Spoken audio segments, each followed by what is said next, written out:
दोस्तों, बड़ी खबर निकलकर सामने आ रही है। मक्का में तुर्की, सऊदी अरब और पाकिस्तान के बीच हुए नए संयुक्त रक्षा समझौते ने इजरायल की बढ़ा दी टेंशन।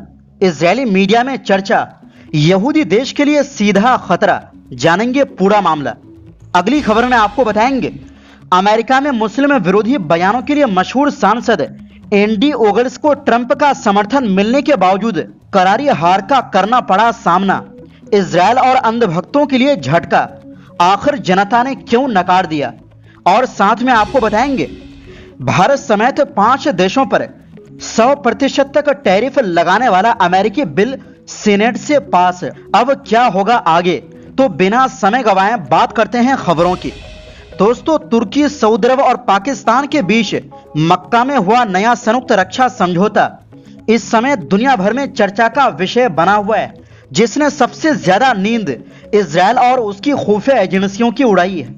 और वहां की मीडिया व खुफिया विशेषज्ञ इस पर लगातार लिख रहे हैं, क्योंकि सऊदी अरब का अमेरिका पर से भरोसा उड़ गया है। और गाजा व लेबनान के संकट को देखकर सऊदी को लगा कि उसे अपनी रक्षा के लिए केवल अमेरिका के भरोसे रहने के बजाय खुद नए रास्ते खोजने होंगे, जिसमें तीनों देशों की ताकतों का एक बेहतरीन मेल दिखाई देता है। क्योंकि तुर्की के पास आधुनिक ड्रोन व मिसाइल तकनीक है, पाकिस्तान के पास परमाणु बम और एक बड़ी फौज है, और सऊदी अरब के पास इस पूरे काम के लिए बहुत सारा पैसा है। जिससे सऊदी अरब एक तरफ ईरान को अपनी ताकत दिखाना चाहता है और दूसरी तरफ इजरायल को यह कड़ा संदेश देना चाहता है कि वो उसकी शर्तों के आगे झुकने वाला नहीं है। इस पूरे घटनाक्रम से इजरायली मीडिया में भारी टेंशन फैली हुई, और इजरायल के बड़े अखबार द टाइम्स ऑफ इजरायल का कहना है कि यह समझौता मध्य पूर्व में इजरायल के सैन्य दबदबे को सीधी चुनौती देता है। इजरायल को डर है कि तुर्की की आधुनिक तकनीक, पाकिस्तान की परमाणु ताकत और सऊदी के पैसे का यह मिलाप भविष्य में इजरायल के खिलाफ एक बेहद मजबूत सुन्नी मिलिट्री ब्लॉक खड़ा कर सकता है। अगर कभी इजरायल का किसी मुस्लिम देश से बड़ा युद्ध होता है तो यह गठबंधन इजरायल के लिए बड़ी मुसीबत बन सकता है। वहीं इजरायल का बड़ा न्यूज पोर्टल यूनेट न्यूज इस बात को लेकर सबसे ज्यादा चिंतित है कि इजरायल पिछले कई सालों से सऊदी अरब के साथ दोस्ती करने का जो सपना देख रहा था वो अब पूरी तरह टूट गया है। क्योंकि इजरायल को उम्मीद थी कि सऊदी से हाथ मिलाने के बाद पूरा मुस्लिम जगत उसके करीब आ जाएगा, लेकिन इस समझौते ने इजरायल की उन उम्मीदों पर पानी फेर दिया है। सऊदी ने दिखा दिया कि वो इजरायल के बजाय कट्टर इजरायल विरोधी रुख रखने वाले तुर्की और पाकिस्तान के साथ खड़ा होना पसंद करेगा।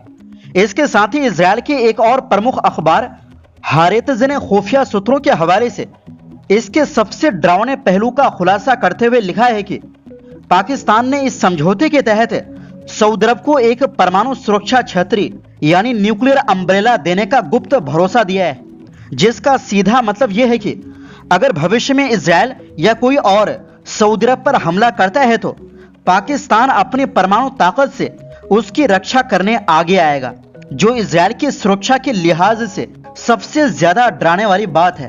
क्योंकि तुर्की के राष्ट्रपति एर्दोगान खुद को मुस्लिम दुनिया का सबसे बड़ा नेता बनाने के लिए सऊदी अरब को इजरायल और अमेरिका के प्रभाव से दूर खींचने में कामयाब रहे हैं, जिससे इजरायल इस पूरे इलाके में कूटनीतिक रूप से बिल्कुल अकेला पड़ सकता है।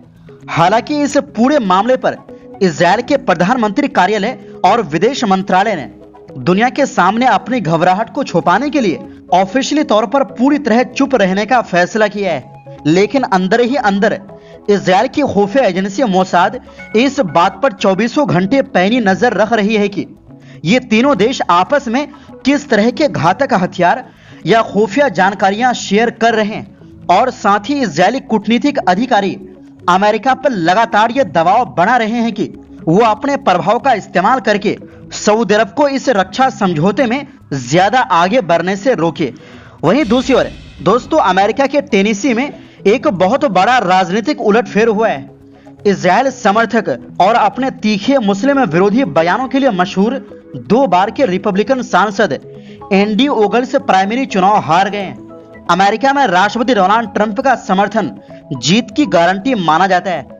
इसे एक गोल्डन टिकट कहा जाता है, लेकिन ओगल्स को ट्रंप का समर्थन हासिल होने के बाद भी हार का सामना करना पड़ा। उन्हें किसी बड़े नेता ने नहीं, बल्कि चार्ली हैचर नाम के एक साधारण डेयरी किसान और राज्य के कृषि अधिकारी ने धूल चटा दी। जीतने वाले हैचर खुद भी ट्रंप के बड़े समर्थक हैं और उन्होंने एक किसान को काम पर रखो के नारे के साथ चुनाव लड़ा था। उन्हें बाहरी ग्रुप्स से भारी फंडिंग मिली थी और उनका पूरा फोकस रिन्यूएबल एनर्जी पर था। यह सब ऐसे समय में हो रहा है जब इससे चंद दिन पहले मिशिगन में डेमोक्रेटिक पार्टी से सीनेट प्राइमरी चुनाव एक मुस्लिम उम्मीदवार डॉक्टर अब्दुल अल सैयद ने जीत ली, जिसको लेकर ट्रंप भी नाराज है और इजराइल में भी बेचैनी है। और ये अंधभक्तों के लिए भी एक बड़ा झटका माना जाएगा, क्योंकि अंधभक्त भी उसी को पसंद करते हैं जो मुसलमानों से नफरत करते हैं। खैर, दरअसल एंडी ओगल्स की हार का एक बड़ा तकनीकी कारण सुप्रीम कोर्ट के फैसले के बाद उनके चुनाव क्षेत्र के नक्शे में बदलाव था, लेकिन जनता उनके विवादित बयानों से भी नाराज थी। उन्होंने एक्स पर लिखा था कि अमेरिका में समलैंगिकता के लिए कोई जगह नहीं है। हालांकि बाद में पोस्ट डिलीट कर दी, लेकिन ओगल्स का सबसे बड़ा निशाना अमेरिकी मुसलमान रहे। इजराइल के कट्टर समर्थक ओगल्स ने कुछ मुस्लिम देशों से आने वाले प्रवासियों पर बैन की मांग की और कहा कि विविधता हमारी कमजोरी है। उन्होंने न्यूयॉर्क के मुस्लिम मेयर जोहरान ममदानी को छोटा मोहम्मद और कम्युनिस्ट बताते हुए उनकी नागरिकता छीनकर देश से निकालने की मांग तक की। मार्च में उन्होंने लिखा कि बहुलवाद एक झूठ है और मुसलमानों के लिए अमेरिकी समाज में कोई जगह नहीं है। अमेरिका के मुस्लिम संगठन CAIR ने ओगल्स को चरमपंथी बताया और कहा कि वो ऐसे ग्रुप से जुड़े हैं जो अमेरिका में इस्लाम पर बैन चाहता है। डेमोक्रेटिक नेताओं ने भी उनके बयानों को घिनौना और इस्लामोफोबिक बताया। हालांकि संसद में उनके खिलाफ कोई कार्रवाई नहीं हुई, लेकिन चुनावी हार के बाद ओगल्स का कार्यकाल जनवरी 2027 में खत्म हो जाएगा। वहीं दूसरी ओर दोस्तों, अमेरिकी सीनेट ने 86-11 के बहुमत से 100% तक का टैरिफ लगाने वाला बिल पास कर दिया है। बिल के मुताबिक भारत, चीन, स्लोवाकिया, हंगरी और अजरबैजान पर 100% टैरिफ लगाया जा सकता है। ये बिल रिपब्लिकन और डेमोक्रेट दोनों पार्टियों के समर्थन से लाया गया। इसका मकसद रूस के तेल से होने वाली कमाई को कम करना है, ताकि उसकी युद्ध लड़ने की क्षमता कमजोर हो सके। 23 जुलाई को रूस से तेल और गैस खरीदने वाले देशों पर 100% तक टैरिफ लगाने का प्रस्ताव रखा गया था। बिल के शुरुआती मसौदे में 500% टैरिफ लगाने का प्रस्ताव था, लेकिन बाद में इसे घटाकर 100% कर दिया गया। हालांकि अभी यह कानून नहीं बना है।